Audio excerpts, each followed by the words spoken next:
This Parsha Podcast is dedicated in honor of my wife, Chaya, whose birthday is today. And on behalf of the entire Parsha Podcast family, we wish her a happy and hearty birthday. May she have many happy returns. Now, I want to let the audience know, typically I record on Wednesday or Thursday, but because today, Tuesday, is my wife Chaya's birthday, I rushed to record it today to release it, please God, on her birthday. So if it sounds a little bit rushed, a little bit perhaps half-baked, you please forgive me. Now I want to follow up on something we talked about a couple of weeks ago.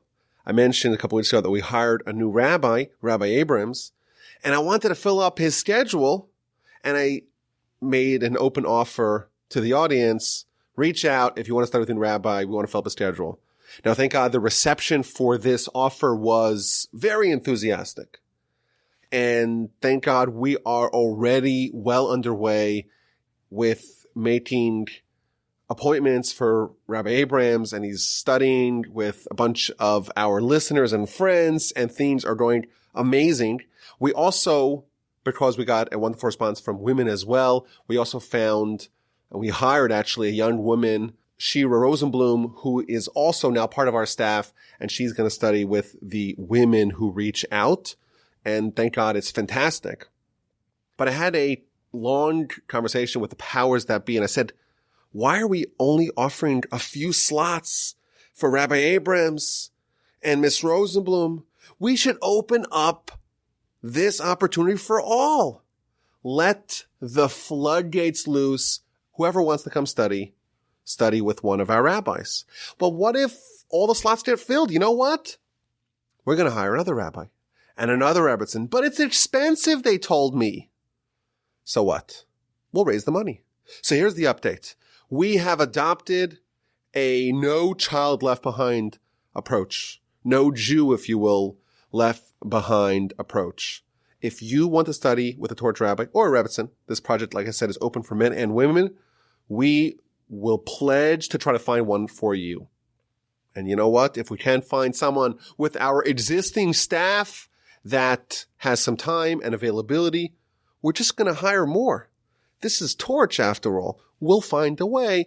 We'll make it work out. So email me for more information if this is something that you're interested in, rabbiwolbe@gmail.com, or of course, for any other reason, if you want to reach out, questions, comments, anything of that nature, or just to say hi, email me, rabbiwolbe@gmail.com. And again, please forgive me if it takes a while to get back to you. I'm always trying to experiment with all kinds of ways to be a little bit more efficient with my emails. So it might take a while, but thank God I try to get back to every single person who reaches out. Now, last week, we tried to set up a little bit of what I call a framework of how the Jewish people left Egypt. You know, these are people that are enslaved for centuries, and they are tormented and oppressed, and they become idolaters. And almost overnight, 10 miraculous plagues, and they are leaving with an outstretched arm, heading to Sinai and off to the races to become the chosen people of the Almighty. This week, I want to kind of fill in this framework by focusing on a specific point, and I think it's a very important point. And that is, I want to examine, why did it change? Why did the nation deserve, in what merit did the nation deserve to be saved? This is a people that, of course, they have very glorious pedigree, Abraham, Isaac, and Jacob, but they're idolaters. And they're behaviorally indistinguishable from their neighbors. And the Almighty does not dispense miracles, rewards to people who are unworthy of those miracles and rewards.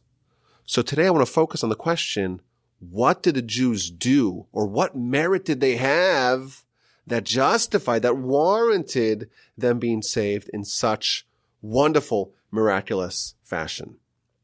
There's a famous midrash that talks about this, and this is a midrash that is universally misquoted. And this is found in various places in the midrash. In Vayikra Rabbah, for example, 32:5, the question is posed, why do the Jewish people merit to leave Egypt?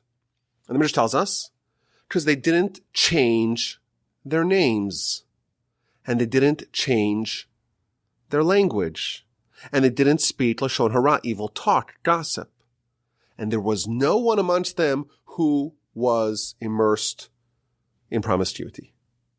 They didn't change their names. Reuven, Shimon went down, and Reuven, Shimon, very Jewish, very Hebrew names, went up, left. And they didn't change Reuven to Rufus and Shimon to some other name and Joseph to some other name and Benjamin to Alexander. They maintained their Jewish names, and that is the first reason why they merited to be saved. And they didn't change the language. When they descended down, Abraham, he spoke in Hebrew. He was called Abraham the Hebrew. And when they left as Hebrews as well. In Genesis, this family, this nation is called the Hebrews. In Exodus, they're still called the Hebrews. They've maintained their language. And that's reason number 2, why they merited salvation. And reason number 3 is they did not speak lashon hara. Even though Moshe told the nation that when we leave, we're going to clean house. We're going to plunder this nation and ask them for all the gold and their silver and all their valuables. And the nation knew that for an entire year before it was implemented. And this, of course, would be very incriminating evidence against Moshe. Moshe's coming to clean out the whole city and to steal all their valuables. And there's lots of people who have this damning information against Moshe, and none of them reveal it.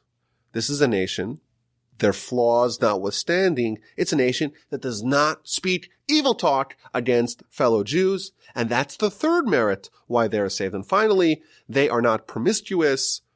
In the book of Leviticus, we read about one Jew who was born of an adulterous affair, and Scripture testifies that this is the only Jew, the only Jewish woman who was guilty of the crime of adultery with an Egyptian man. This is the exception to the rule. In general, the nation as a whole was very moral, and therefore that's the fourth merit for them to be saved. Now, the Midrash adds that there were 2 heroes who descended to Egypt and did not sin. Sarah, she descended to Egypt when there was a famine, and she maintained her purity and did not cohabit with Pharaoh, and as a result of that, all the women were saved. And Joseph, he descended to Egypt, and he too refrained from sinful promiscuity with the wife of Potiphar, and as a result of that, all the males were saved. Thus concludes the Midrash. So there's 4 reasons: they maintained their names, language, did not speak lashon hara, and were moral and not promiscuous, and that is why the Jewish people were saved from Egypt.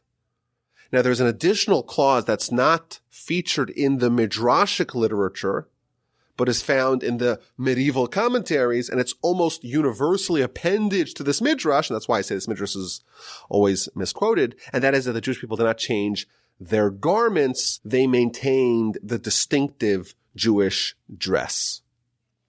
Now, the question ought to be raised, not speaking lashon hara, it's a great virtue. Preserving your morality, it's a great virtue. What is so special about retaining your Jewish name, your Jewish language, perhaps your Jewish garments? Why is that something so significant and noteworthy that it would justify such a miraculous redemption in the Exodus? So there's an astonishing midrash. This is found in Bilio 17. It says as follows: when the Jewish people left Egypt, they didn't change their names, they didn't change their language, and the angels were singing and proclaiming, certainly amongst these people, there are people that are like Abraham, Isaac, and Jacob, because they didn't change their names nor their language. Because the nation retained their Jewish values of culture and tradition and language and names, there's something about them that smacks of Abraham, Isaac, and Jacob, And even though this nation is in the dumps, they were idolaters, as we mentioned last week. Even during the splitting of the sea, the angels wondered, why is God saving the Jews and drowning the Egyptians? After all, they are behaviorally indistinguishable. These are idolaters, and these are idolaters.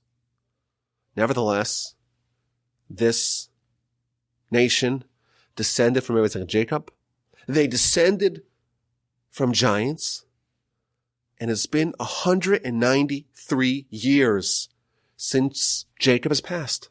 And they have been subjected to subservient slavery and were idolaters like the Egyptians. Did any influence of the forefathers remain? Is this nation worth saving? Can the legacy of the forefathers be salvaged? Says the Midrash. They maintained Jewish culture. The names, the language of Abraham, Isaac, and Jacob endured in their descendants. And that displayed that there were still elements of Abraham, Isaac, and Jacob within them. They stayed Jewish. There was still something left to save. They retained their core, the kernel of Abraham, Isaac, and Jacob endured. Yes, it was deeply submerged within them. It was hard to access. It had to be unearthed. But it was still there. Consequently, the nation merited leaving. I want to take this idea to the next level. If we peruse through our Parsha, we'll find several more answers to our question as to what merit the Jewish people have that warranted their salvation.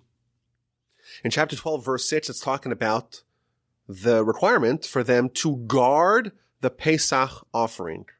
They have to take the sheep that they're going to slaughter on the eve of the Exodus, and they have to guard it for 4 days. And Rashi asks the question, why do they need to guard it for 4 days before they slaughter it? The rest of the time, the rest of the Passovers, every year we do a paschal offering, but there is no such requirement to procure it 4 days prior, to preserve and guard it 4 days prior. And Rashi quotes an astonishing midrash based upon a verse in Ezekiel.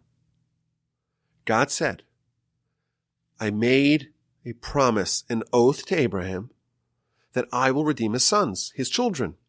And now is the time for their redemption. But they're empty. They're naked. They're barren. They don't have any mitzvos to occupy themselves with in order that they should merit redemption. And therefore, I'm going to give them 2 mitzvos. The mitzvah of the paschal offering, the blood of the paschal offering, and the mitzvah of circumcision, the blood of the circumcision. And that night, the night of the Exodus, they circumcised themselves. This is the nation in Egypt that only the tribe of Levi maintained circumcision throughout their tenure in Egypt.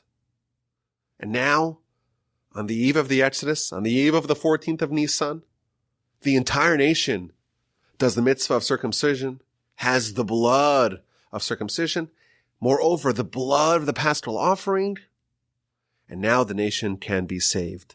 This is a nation that's immersed in idolatry.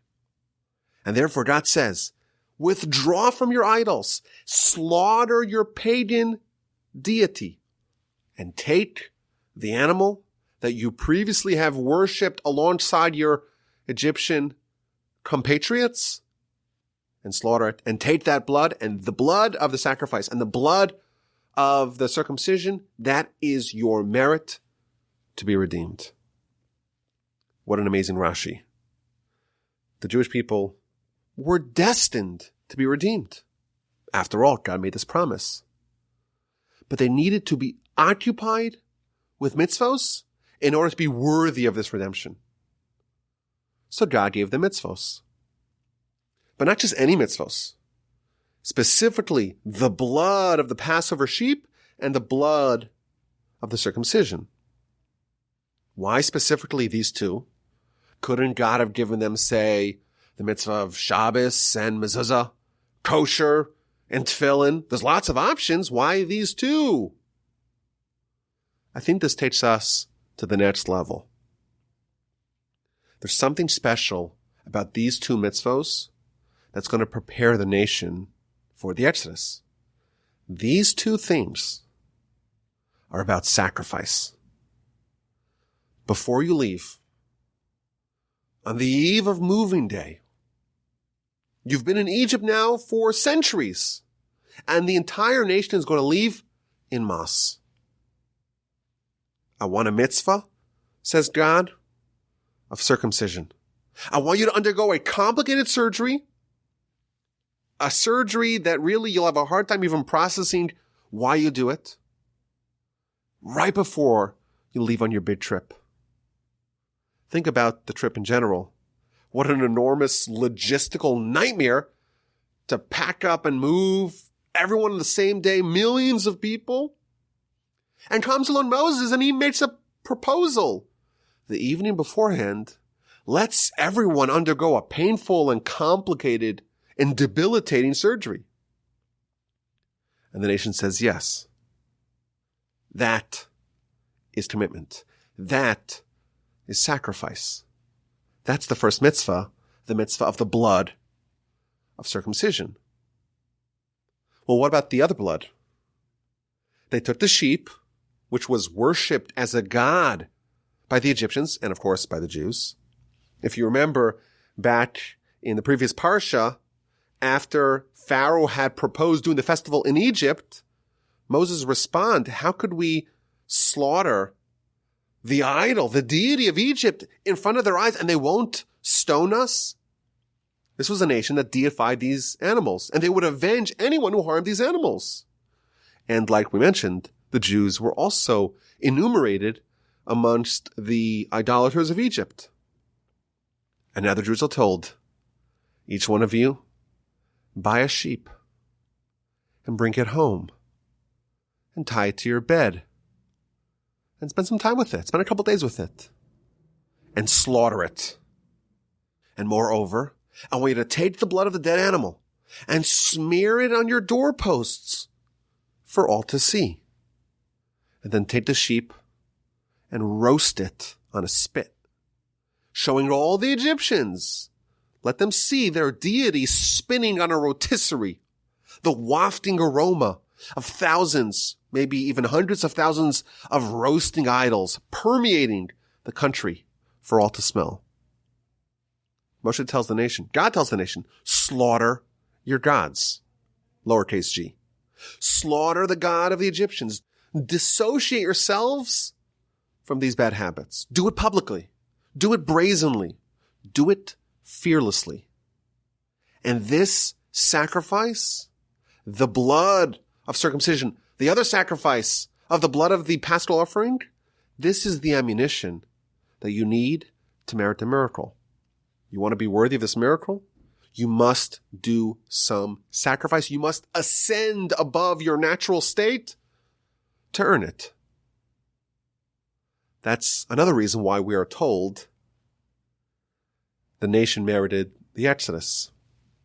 And finally, when they arrived at their first stop in Sukkot after they've left Egypt, after they left Ramses, the verse tells us, 12:39, that they baked the dough that they took out of Egypt because they were banished from Egypt. They were driven out of the land and they couldn't wait. V'gam tzeda la'oseh lahem. And also they didn't make any provisions for their trip. Says Rashi, this is to tell us the merit and the praise of the Jewish people.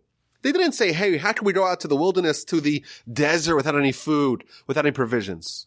Rather, they believed and they went. And quotes the verse in Jeremiah, I remembered the righteousness and the kindness of your youth, the love of the bride that you went after me in the wilderness, Be'eretz lo zarua, a land that is not sown.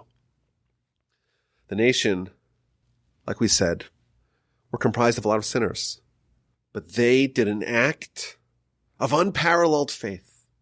They went into the unknown with no provisions.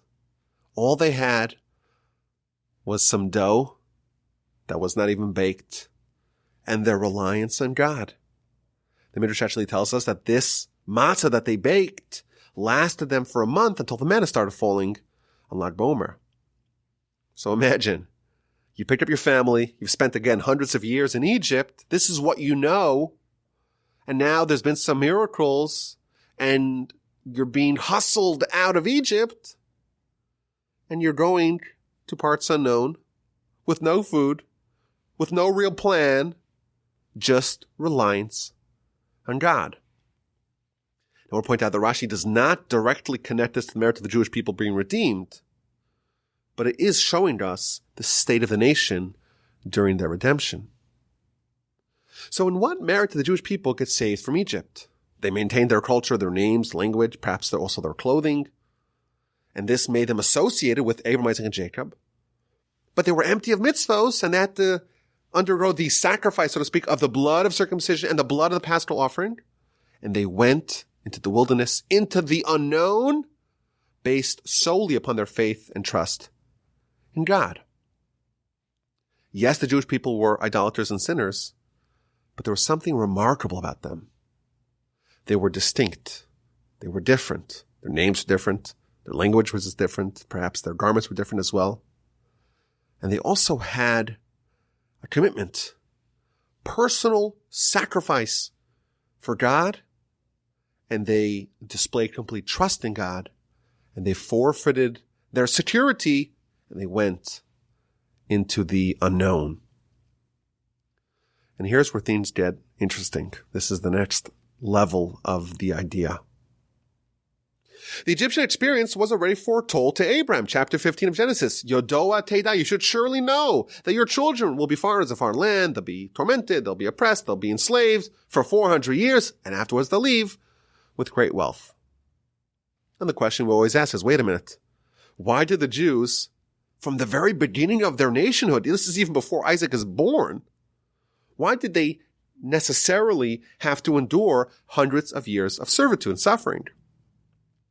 Now, in previous years, we suggested one answer, namely that the nation had to become slaves in order to learn how to become subjugated to a master. And then the Exodus is the transfer of this allegiance to God. Last year, we did a podcast on that subject, Parsha Vayera, the object of exile. Today, I want to suggest a new approach. The founder of our nation was Abraham. Abraham's foundational characteristic, we could argue, was his willingness to be different. What makes Abraham so special? Why is he so unique? The answer is that he was the one who stood up to the masses. He was the one who questioned the prevailing conventional wisdom. Everyone around him was an idolater. His family, the whole city, the whole country, the whole society, everything, the whole culture reeked with idolatry. And Abraham stood up and rebuffed that way of life. He was willing to be different than all the idolaters that were around him, even when he faced threats to his life. And at great personal peril, he stood up for what he believed. He's called, after all, Abraham the Hebrew, Abraham the Ivri. He was someone who crossed over the river. He crossed over the Rubicon and became this one lone voice of monotheism, calling out, proclaiming the name of God against everyone else. Moreover, he left his home and he traveled to the unknown. God said to him, go for yourself, lech lecha, to the land that I will show you. Go, trust me, things will work out.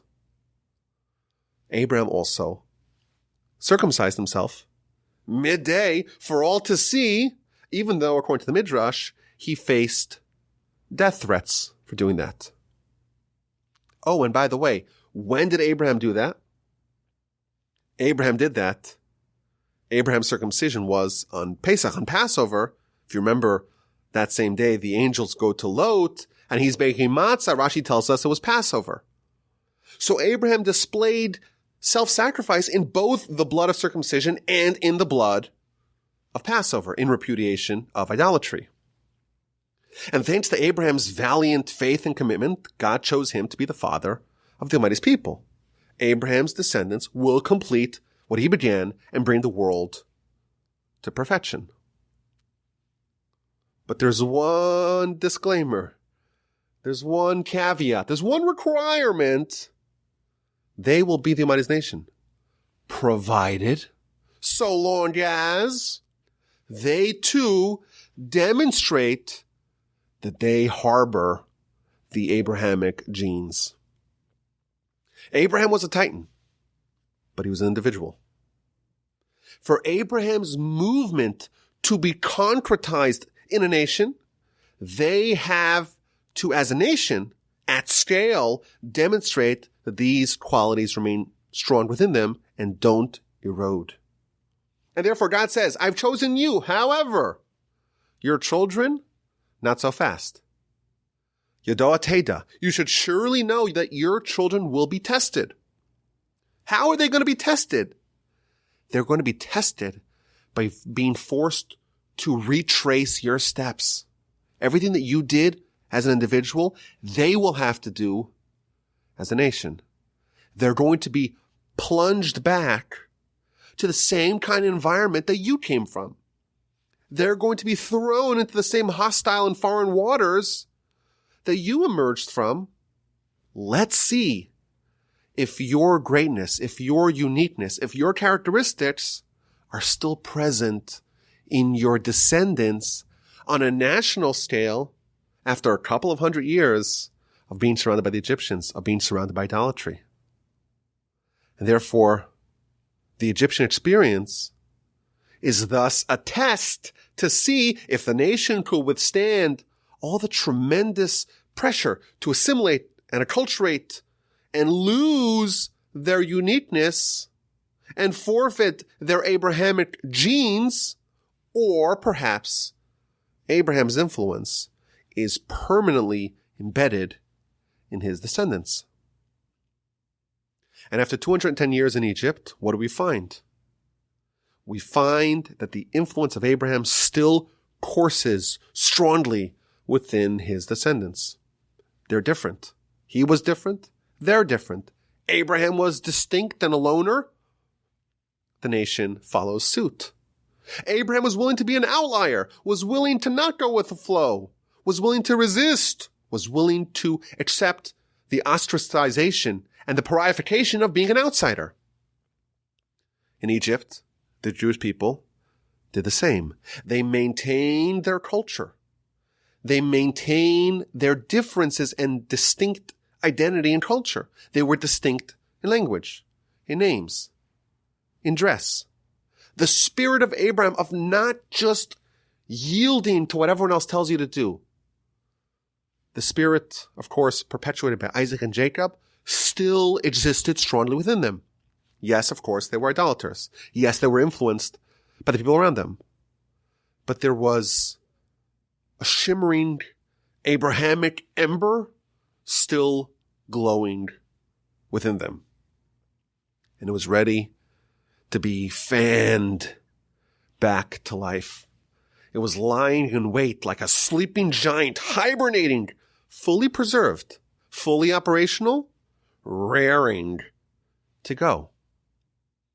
But something needed to awaken that ember and turn it into a fiery torch. And as an aside, I'm actually contractually obligated to make that metaphor. How is this flame brought to life?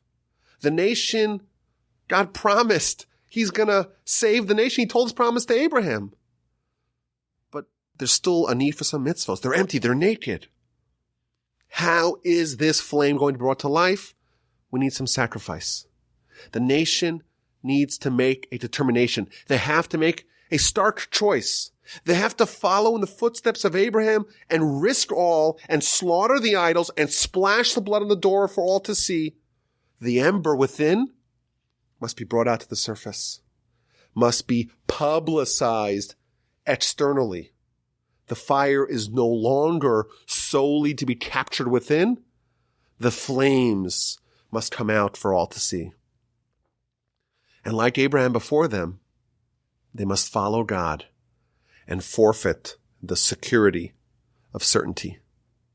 The Exodus from Egypt perhaps can be described as Lech Lecha Redux. God told Abraham, Lech Lecha, leave your comfort zone, leave your place of origin, leave your homeland, leave the land of your father. And Abraham did it as an individual.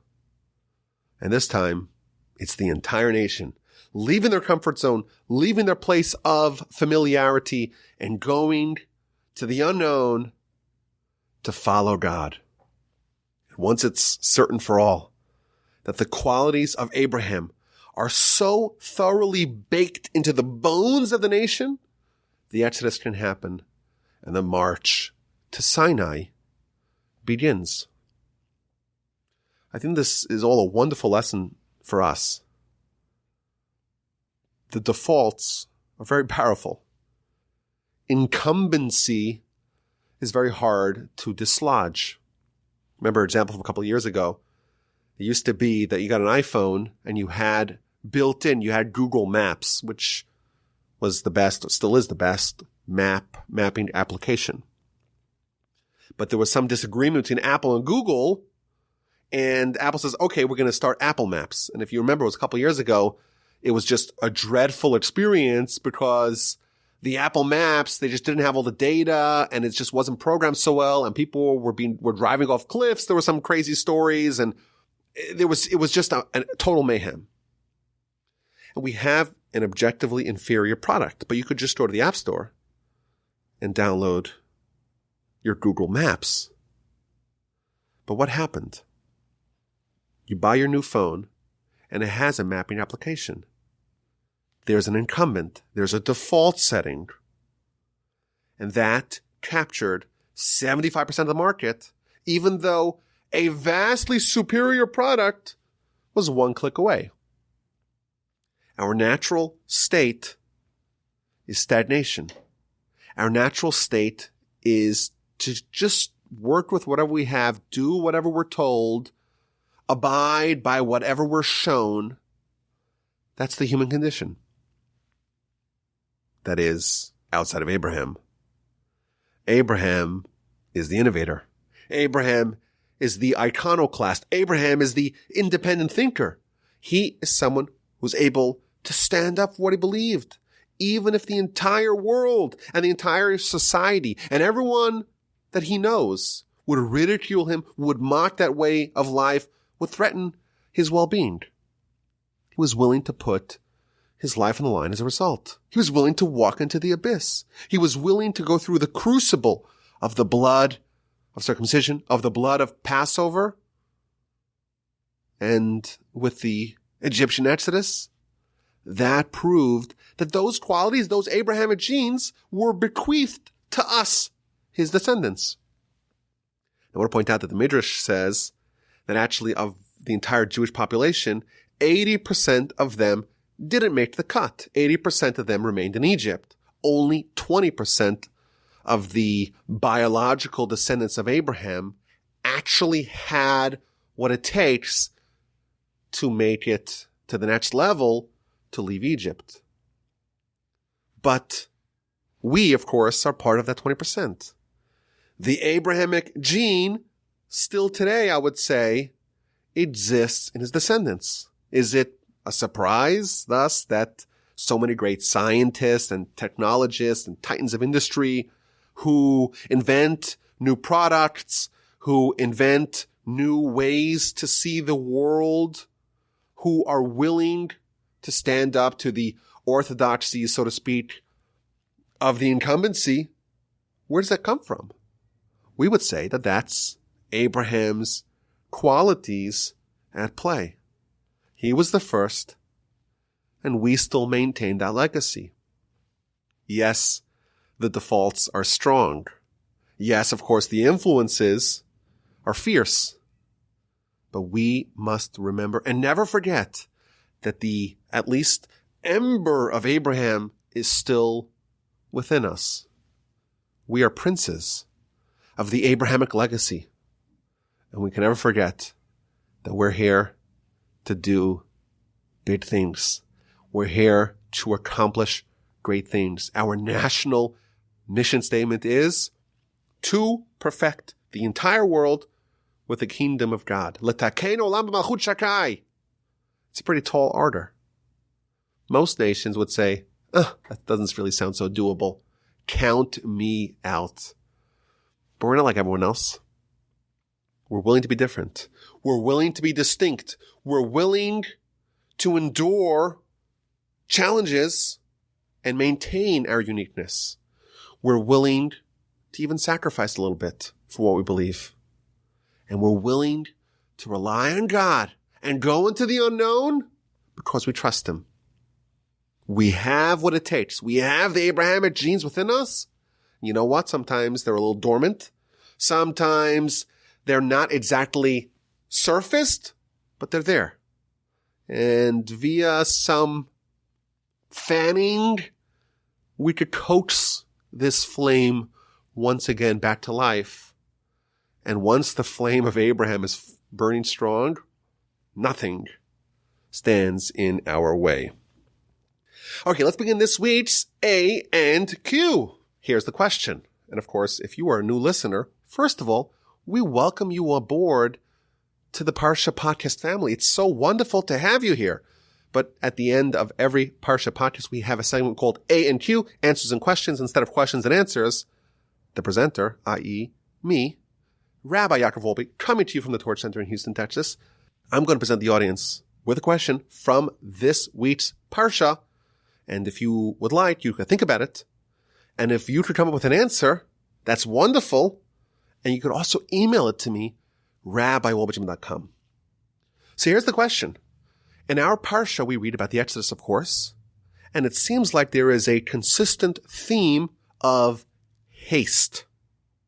The matzah has to be made very quickly, or else it will turn into chametz. It'll become leavened bread, disqualified for Passover use.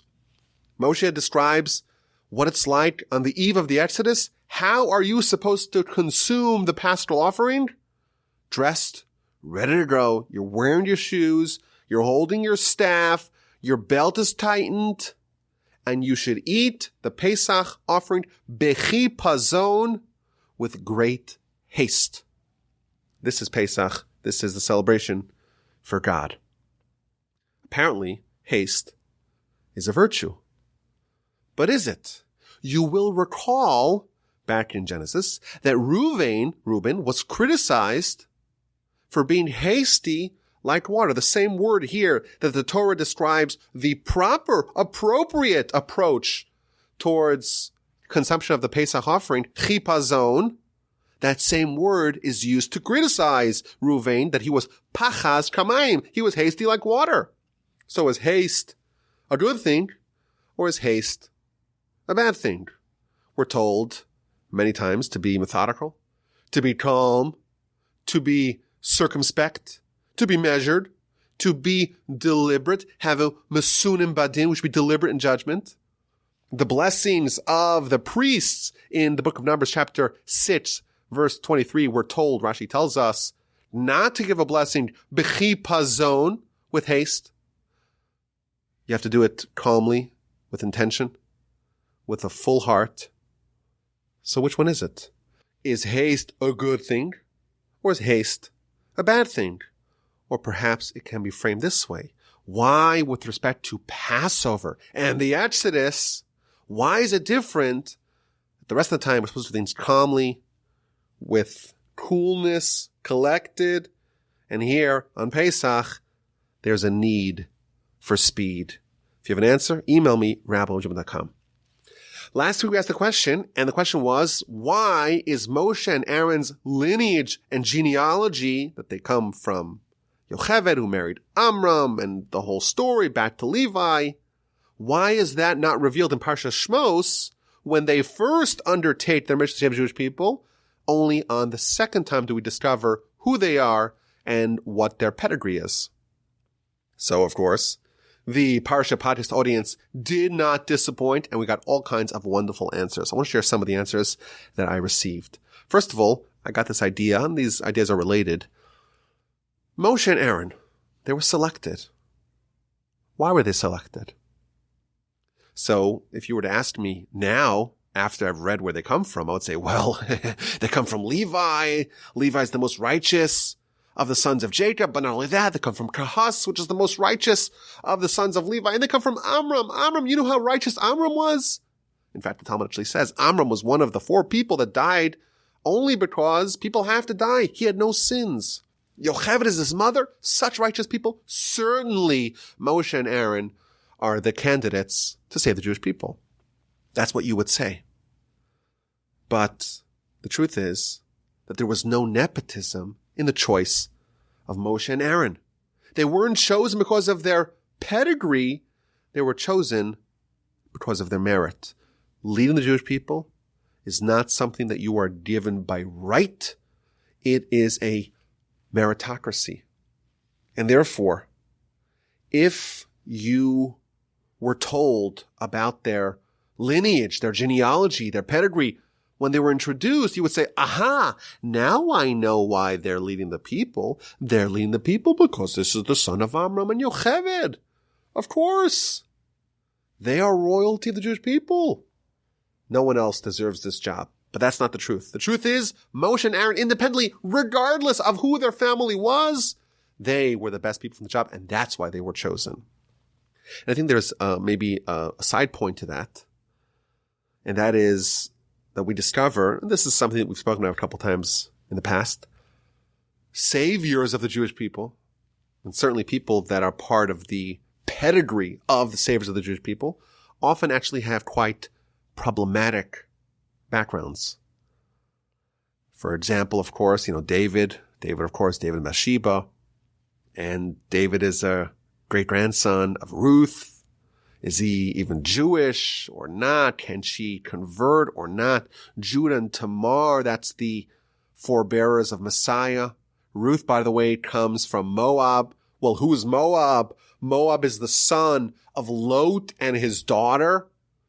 It seems like leaders of the Jewish people, and especially people that are saviors, like Moshe's coming to the Jewish people, Messiah, please God, in the future.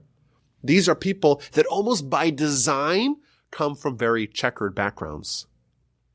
And therefore, perhaps another reason, again, an adjacent point, another reason why Moshe and Aaron's family life was not told to us at the very beginning is because when a savior comes, we have to judge on the merits.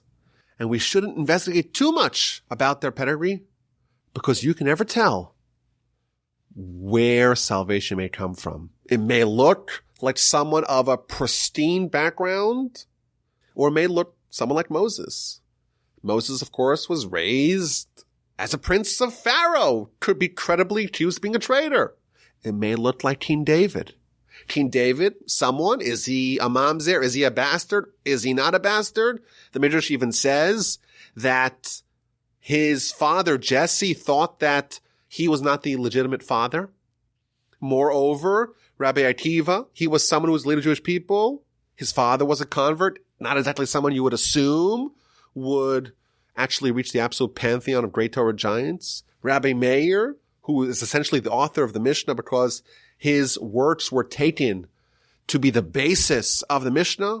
He too descended from some pretty bad folks. Leaders, saviors, great people could come from the most unexpected places.